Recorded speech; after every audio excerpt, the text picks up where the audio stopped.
सुबह का समय था। सूरज की पहली किरणें पहाड़ों के पीछे से झांक रही थीं। हरी भरी घाटियों में हल्की हवा बह रही थी और पेड़ों की टहनियां सूरज की रोशनी से चमक रही थीं। एक ऊंचे साल के पेड़ पर, उसकी सबसे ऊपर वाली डाल पर, एक छोटा सा घोंसला था। उस घोंसले में रहती थी एक माँ चिड़िया और उसके 3 बच्चे, नीलू, मीना और सबसे छोटा मोनू। नीलू और मीना अब उड़ना सीख चुके थे।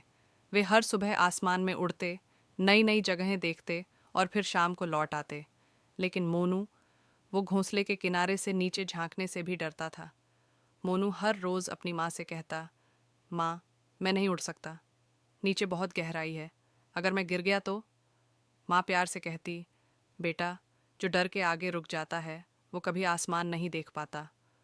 लेकिन मोनू का डर बहुत गहरा था। जब भी हवा तेज़ चलती उसे लगता, मैं उड़ने की कोशिश करूंगा तो हवा मुझे गिरा देगी। एक सुबह माँ बोली, मोनू, आज तेरा पहला सबक है, बस पंख फैलाना सीखो। माँ ने उसे धीरे धीरे सिखाया, पंखों को ऐसे फैलाओ, हवा को महसूस करो और बस भरोसा रखो। मोनू ने घोंसले के किनारे खड़े होकर नीचे देखा। पेड़ की जड़ें इतनी दूर थीं कि वो कांप गया। माँ बोली, डर मत बेटा, मैं यहीं हूँ। मोनू ने आंखें बंद कीं और छलांग लगा दी। वो गिरने लगा। माँ, वो चिल्लाया। माँ झट से नीचे आई और उसे पकड़ लिया। मोनू कांप रहा था। माँ, मैं नहीं कर सकता, मैं गिर जाऊंगा। माँ ने मुस्कुराकर कहा, तू गिरा नहीं बेटा, तूने उड़ने की शुरुआत की है। उस रात तेज हवा चलने लगी।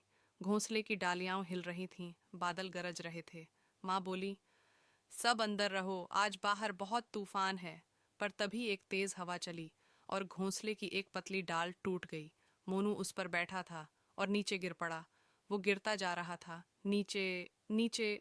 बिजली चमकी, हवा गरजी। मोनू ने आंखें बंद कर लीं।